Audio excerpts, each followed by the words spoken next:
So the topic of today is going to be fluorescence nanoscopy. So continuing with the previous lecture, but focusing on sub 10 nanometer resolution and trying to approach real molecular scale resolution. So before I start, a few words about our institute. So the Center for Bio-Nanoscience Research, CBION, is in Buenos Aires, is a rather a small institute established in 2012. We have at the moment 9 groups working on different areas of physical chemistry, addressing biological questions. In particular, our group is a small group. Here you have 2 snapshots of a few years back and a more recent picture that we managed to take after the pandemics. And so we're a small group of physicists, chemists, biologists, but we are lucky to have, and we're working on different areas. So very brief overview of our research topics are optical manipulation of colloidal nanoparticles, self-assembled nanophotonic devices, especially using DNA origami techniques. Nanoscale temperature measurements is something that has caught our interest since a few years, and fluorescence nanoscopy. That's the topic of today. And on this area, we develop new methods, some applications to neurobiology and to 3D chromatin organization. But today we are going to be talking about new methods of fluorescence nanoscopy delivering sub 10 nanometer resolution. So we are a small group, but we have a strong network of collaborators in Argentina and worldwide. And the experiments I will show you today were done in cooperation with the groups of Stefan Hell and Tom Jovin in Göttingen, Alfredo Cáceres, Nico Sain, Mariano Bisbal in Córdoba, Argentina, Guillermo Acuña at the University of Fribourg in Switzerland, Philip Tinefeld in Munich, Damián Refojo in Buenos Aires, and Sabrina Simoncelli in London. Okay, so during the talk, we will discuss 3 different methods. I will go over them rather quickly. So if you have further questions or more interest, you can check the related publications or ask me after during the question sessions, of course. Okay. So a bit of motivation, you had it already in the previous talk, but I need to review a few concepts to explain how these new methods work. So fluorescence microscopy, you know, is a great tool. It's actually the preferred tool to visualize biological systems because it provides a specific contrast and high sensitivity down to the single molecule level. So you can visualize, for example, cells like this baby neuron here and observe the morphology of the cells or how proteins are distributed in different compartments of the cell, like you can see here. But now, if you would like to get more detail, for example, making a zoom on this growth cone of this neuron, you will see that the image starts to get blurred. And that's not because the microscope isn't working properly, but it's really due to a physical limitation of the imaging process due to the diffraction limit of light. So we would like to see these small regions better. Luckily, already since several years, we have different methods of fluorescence nanoscopy available. There is a first generation of methods where you can distinguish basically 2 families, like coordinate targeted nanoscopy based on scanning microscopes, where STED is probably the most popular method, and also coordinate stochastic nanoscopy methods, usually based on a wide field microscope, where probably the most popular method is STORM. You can see here 2 examples of performance. In both cases, the resolution is increased considerably.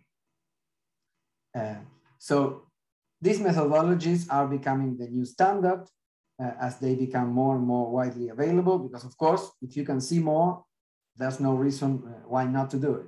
This is like having a high definition TV. You don't want to go back to your old TV unless you're forced to do it. So you see more, so there's no question about their advantages. And in fact, these methodologies have enabled the discovery of structures that were previously unknown. And a great example is this one from the lab of Jiaowei Zhuang. They showed in neurons, in axons and dendrites, they showed this periodic structure composed of actin, adenosine, and spectrin that nowadays is called the membrane-associated periodic skeleton of neurons. Here you see on the left an example of the first publication in 2013, obtained by Storm. And here on the right, you see another example obtained by Stead in our lab. And here you see, for example, a confocal image of this same region. So this structure is absolutely invisible in conventional microscopy. So there's no way you can tell that there is this regular structure here because the resolution is not enough. But now, when you have a super resolved microscope, you can clearly see that these proteins that in conventional microscopy appear to be uniformly distributed, they are not. In fact, they are organized in a regular structure. And of course, visualizing these structures is the first step towards understanding their function in biology. Okay, so with nanoscopy, we can see more, no doubt about it. We can see supramolecular protein structures that otherwise were invisible. But still, the resolution of this first generation of methods is limited. So it's important to understand that there is not a fundamental limit to the resolution, but there is a practical limit. So in theory, these methods can achieve unlimited resolution, but in practice, and in particular in biological systems, they reach lateral resolutions in the order of 15 to 60 nanometers typically. And in the axial dimension, the resolution is 2 to 5-fold worse. So, like we did before with a conventional microscope, again, for example, what you see here on the left down, you see a network of microtubuli that are clearly better resolved by Stead. But still, we know that microtubuli are actually a supramolecular structure of tubuli, and they have a structure, a quasi-helicoidal structure, and we would like to see it, for example. So we would like to do further zoom into this image to try to see the structure of the microtubuli. And again, the image gets blurred and we cannot see it. And the reason for that is that, again, our resolution is limited. So we cannot detect the supramolecular structure of tubuli in this case, because it's a bit too small. So if we would like to see it, we would need an extra push in the resolution to reach the sub-10 nanometer region.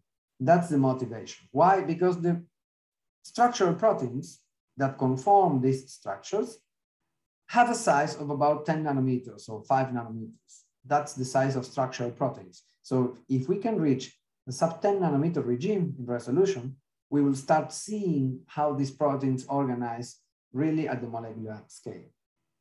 Okay, so nowadays there are methods that can reach this regime, and to explain them to you, I first need to go over again very quickly how fluorescence nanoscopy works in general.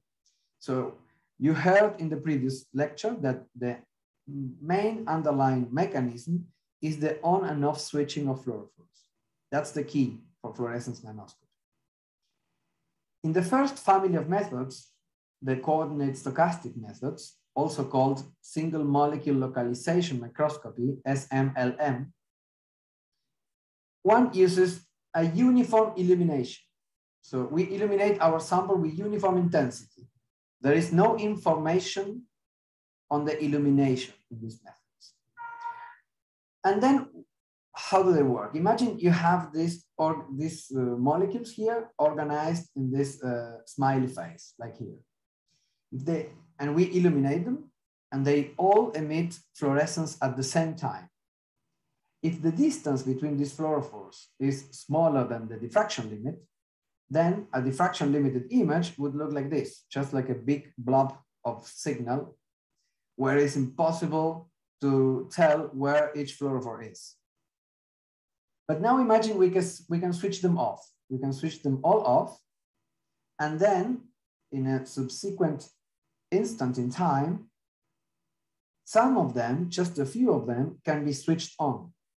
And these few fluorophores that are switched on are well separated in space. Then we will obtain signals like schematically shown here, signals that are diffraction limited, but whose center is placed exactly on the molecular position. So we can determine the center of the signal and assign it to a fluorophore in our sample. And then we can switch them off and switch on other fluorophores. And again, determine their positions and so on and so forth. So if we repeat this multiple times, we will end up with a list of positions of the fluorophores in our sample. And with those positions, we can reconstruct an image that is no longer limited by diffraction. It's actually only limited, the level of detail is only limited by the error with which these positions were determined. Under this mechanism, there are a number of different techniques. The most popular ones are storm, palm, and paint, but there are many more. Okay, so in this, you can see that in this technique, the information is all the information is retrieved from the detection, from the image of the single molecules. In practice, one has to record data like this. It's a video where molecules are switching on and off in different positions of the sample. And after analyzing a lot of frames and determining the position of each one of these signals, one can reconstruct an image. So we have to take each one of those images and determine its center. And that can be done with a precision that is inversely proportional to the square root of the number of total photons detected, as explained in the previous lecture. And then we can end up with an image like this. So this would be the wide field image if we put all the signals of the molecules together. And on the right, you would see the single molecule localization image that is constructed after analyzing each individual signal and determining its center and placing then a bright dot on each, on a subpixel of this image. Okay. So localization precision basically relies on a fit to the measurement of the PSF of the microscope, and high precision requires a large number of photons. So here you see on this curve, a rough estimation of the precision. So to keep in mind, if you want to reach 10 nanometer precision, you will need a few thousands of photons, basically.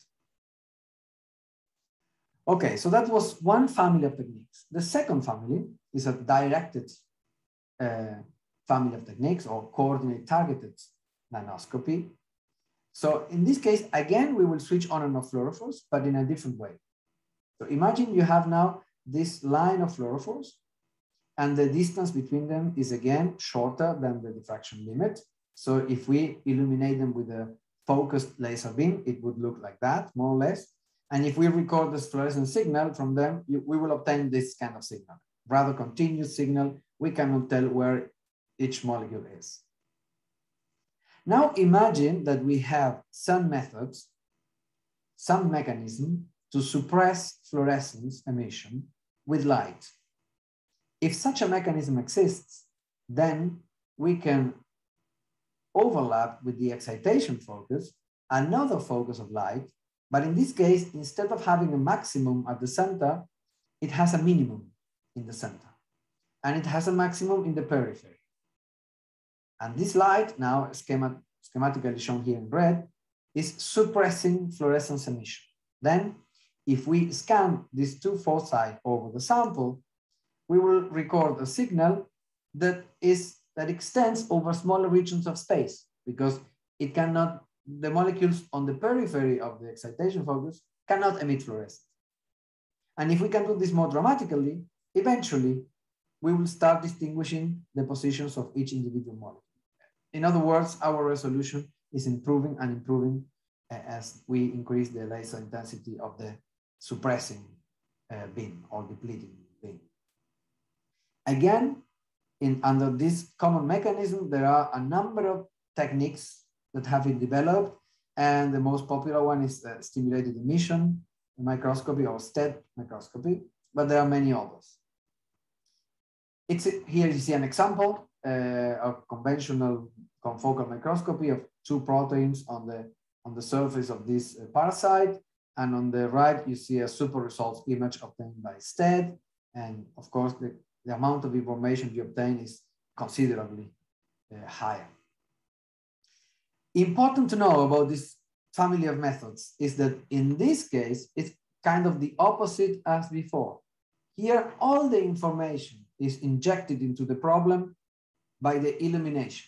So our illumination pattern is determining where we ask whether there is a molecule or not. And we move this pattern with the scanner over our sample. So ideally, if we would have zero background and a perfect off switching, a single detected photon would tell us if a molecule is present in that position. So we could switch on these two lasers, wait a certain amount of time, and then we could say with some statistical confidence, if we detect a photon, there is a molecule underneath. If we don't detect a photon, there is no molecule in that position. And then we move to the next position and so on and so forth. Of course, in practice, there's always background, and this off switching is never perfect. So again, we need a large number of photons to achieve a high resolution. And the question is, okay, why we cannot get more photons? Well, the reason is that all molecules undergo irreversible photochemistry when we drive them to emit fluorescence. It's a process called photobleaching.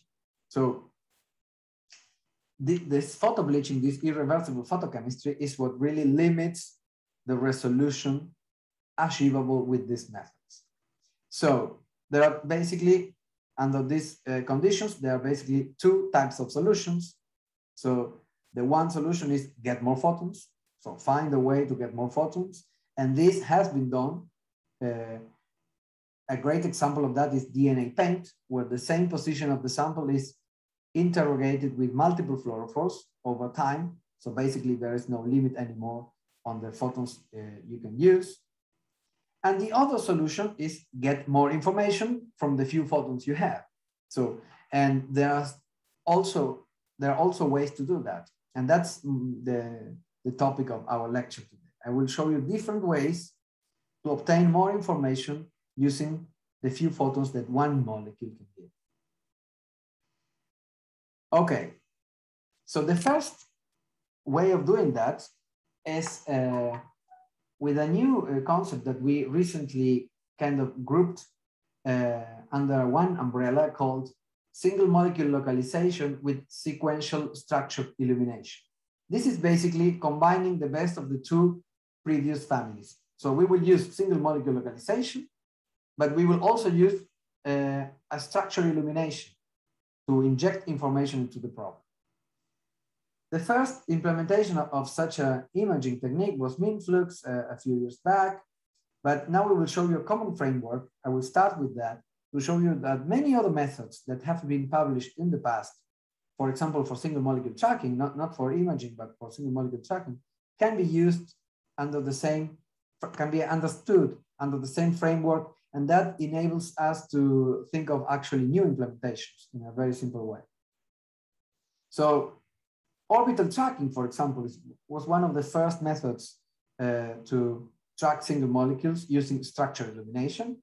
It consists of orbiting a Gaussian focus around the molecule, and then from the signal of that molecule inside this orbit, you can determine where that molecule is. So this was a method first proposed theoretically by Jörg Enderlein and first demonstrated experimentally in the group of Enrico Graton. Very recently, an apparently totally unrelated technique called MINSTED was shown by the group of Stefan Hell, but we can think of MINSTED as an orbital tracking experiment using a subdiffraction effective PSF. MinFlux, MinFlux is a different technique in the sense that it uses a focus light with a central zero of intensity. And it uses, again, this, in this case, it's not a Gaussian beam, it's a beam that we call a donut focus over several positions to determine the position of a molecule. And single molecule confocal localization, basically it consists of obtaining an image of a single molecule by raster scanning a Gaussian focus over a molecule, and in this way acquiring an image of that molecule and using that image to determine its position. This has been shown by the group of Enderlein recently. But all these methods, they have a basic common components. So basically, all you need is an excitation field that depends on position. So the illumination must not be uniform. It has to be some shape.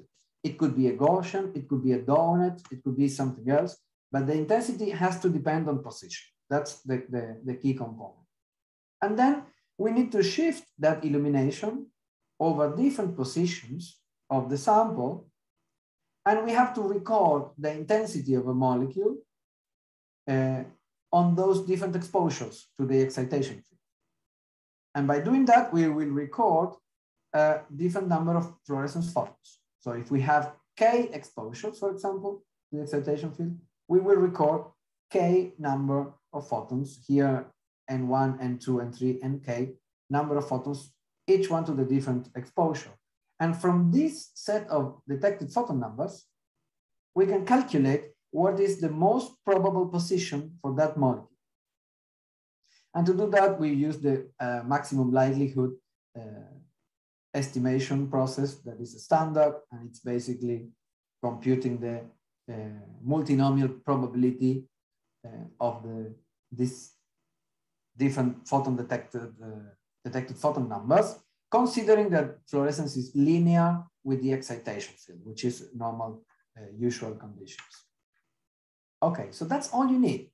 And now you can, with this framework, you can describe orbital tracking, you can describe mean state, you can describe mean flux, you can describe single molecule confocal detection, or you can describe new ideas, for example, of doing a raster scanning image using a donut field, or doing orbital tracking with a donut beam that we call here odd beam, or any other thing that you could come up with.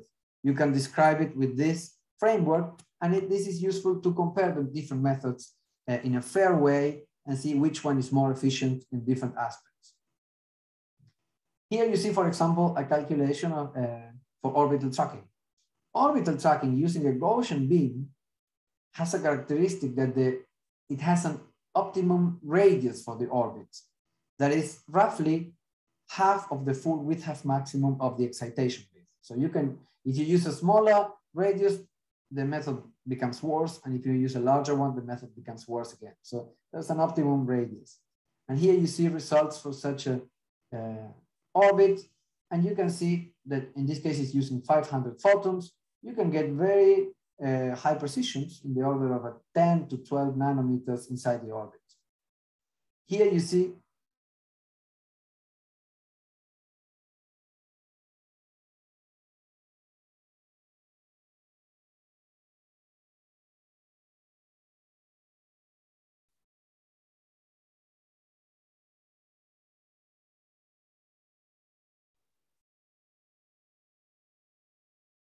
No, no está todo cortado. Es como que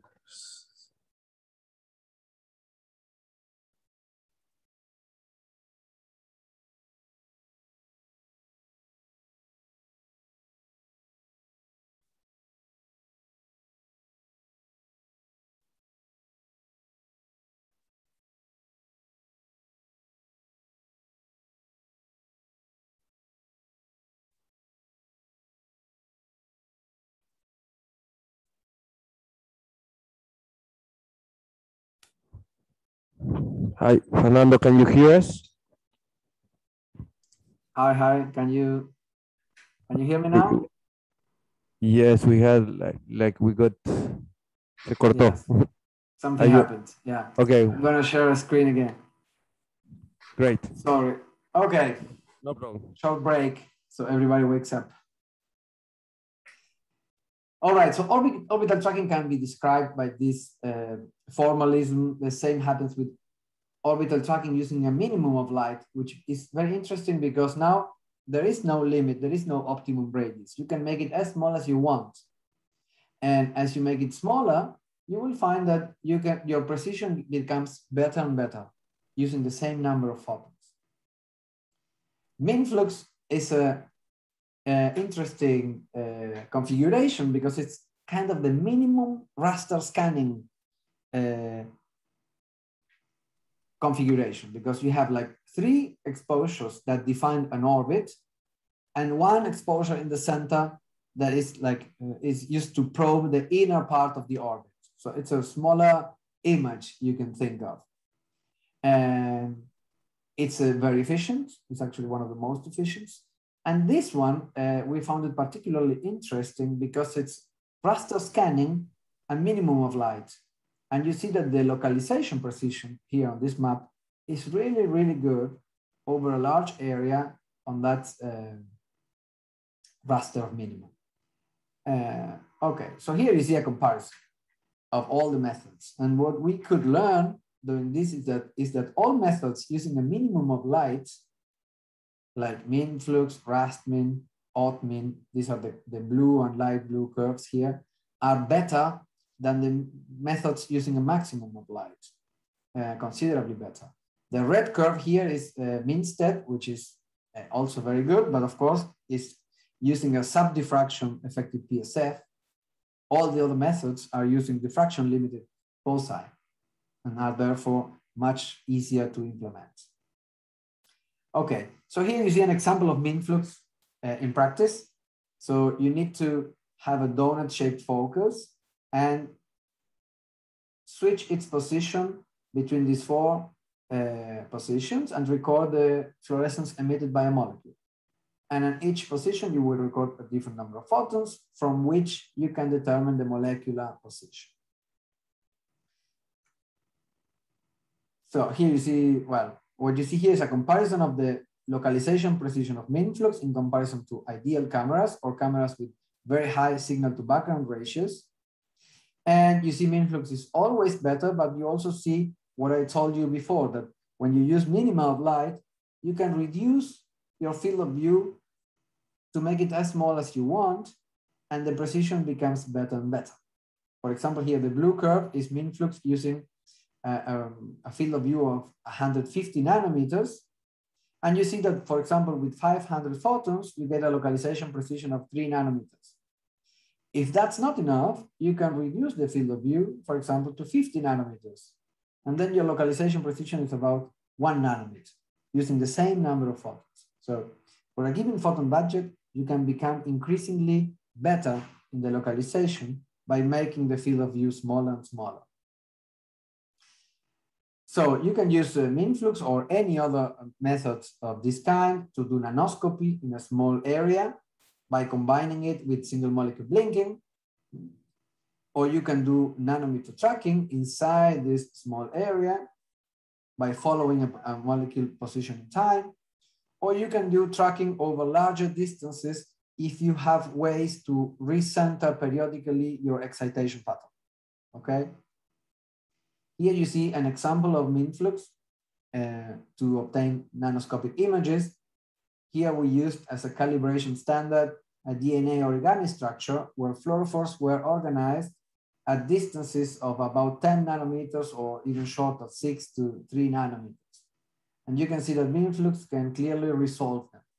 The scale bar here is 10 nanometers now, and we can clearly resolve these structures using, in this case, 500 photons, and here about 1,000 photons. These are values that are easily achievable with standard fluorophores. You can also do tracking, and mean flux has also important advantages for tracking, because since it uses a very few photons to obtain high localization, you can play with that. And for example, in this case, in this tracking example, we were happy with the localization precision of about 50 nanometers.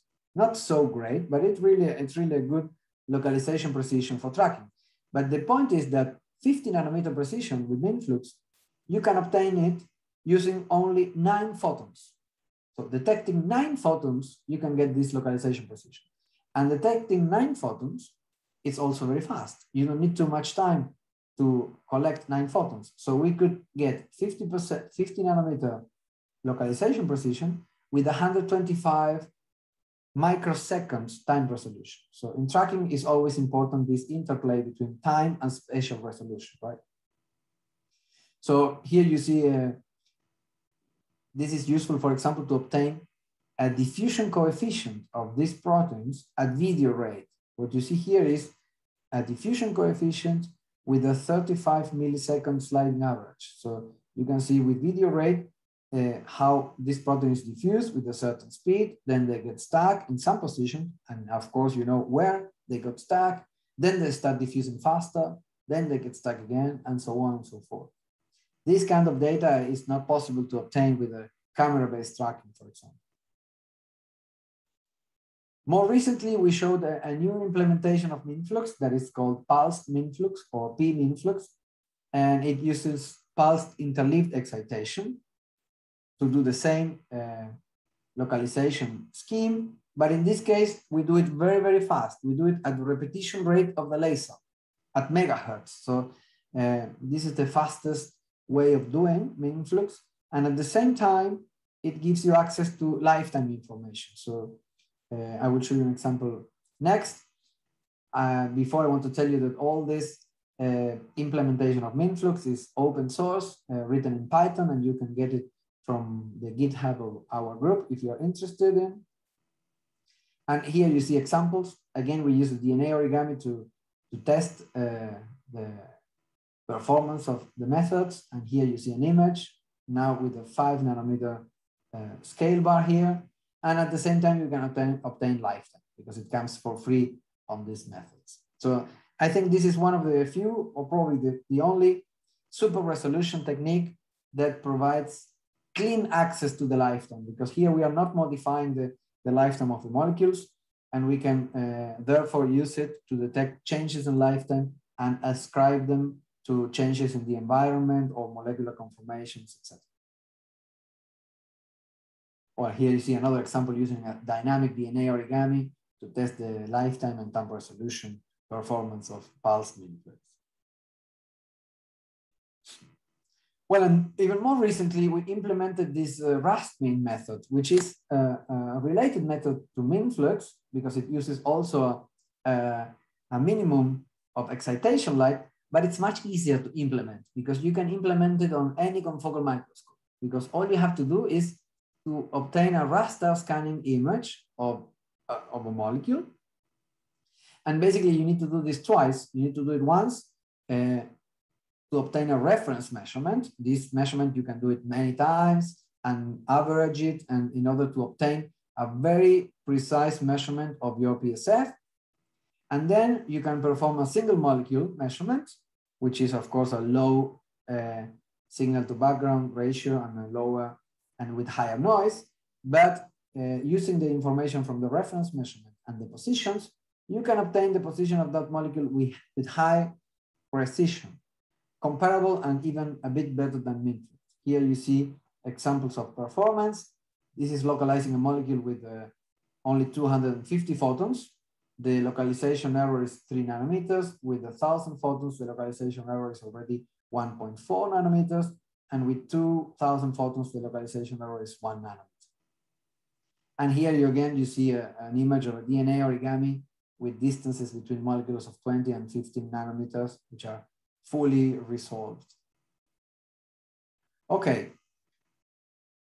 Next idea to reach sub 10 nanometer resolution. It's called simpler. And again here, we will inject information with the illumination, but we will add a new component here. This method works under TIRF conditions. So you know when you do TIRF microscopy, you illuminate your sample with angles of incidence higher than the total internal reflection angle, and therefore the illumination light doesn't propagate inside the sample. Instead, you have a decaying intensity. So your illumination decays exponentially into the sample. This is well known, and this is the key phenomenon that gives TIRF microscopy this surface sensitivity. But also, in addition to this, individual molecules that are close to this interface also emit light in a different way, depending on the distance to the interface. And what happens is that the closer they are to the interface, the more light they will emit into your microscope objective. Here you see calculations for a molecule that is perpendicular to the water glass interface, and here for a molecule that is horizontal, parallel to the water glass interface. In both cases, the closer they are to the interface, the more light they emit into the glass and therefore into our objective. So you have two effects that make molecules brighter if they are closer to the glass interface. So if you compute these two effects properly, you can obtain a calibration of your signal depending on the distance to the interface. And that's what we did here. We calibrated this properly, and you can find the details on this paper. And then if you have a proper calibration, which is easy to obtain, then you can combine this method with any single molecule localization method. Remember, in single molecule localization, what you do is you detect single molecule events, like this one here. A molecule switches on, and after a few frames, it switches off.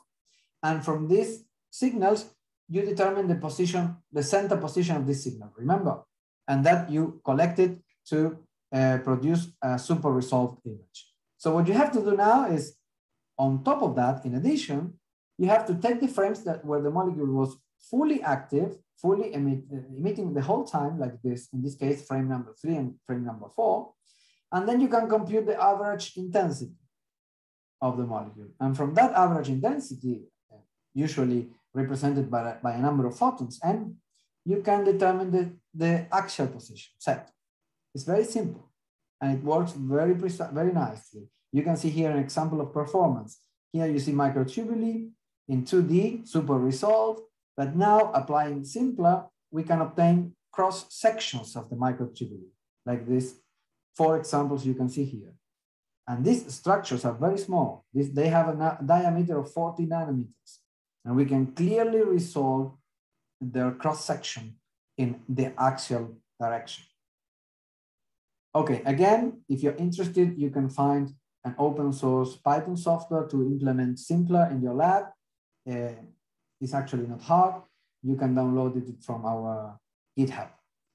Well, and finally, and I have only 5 minutes or less to tell you this, is another new technique called stead-fret. And as the name says it, it's a combination of fret and stead. And probably I don't need to spend time explaining fret to you.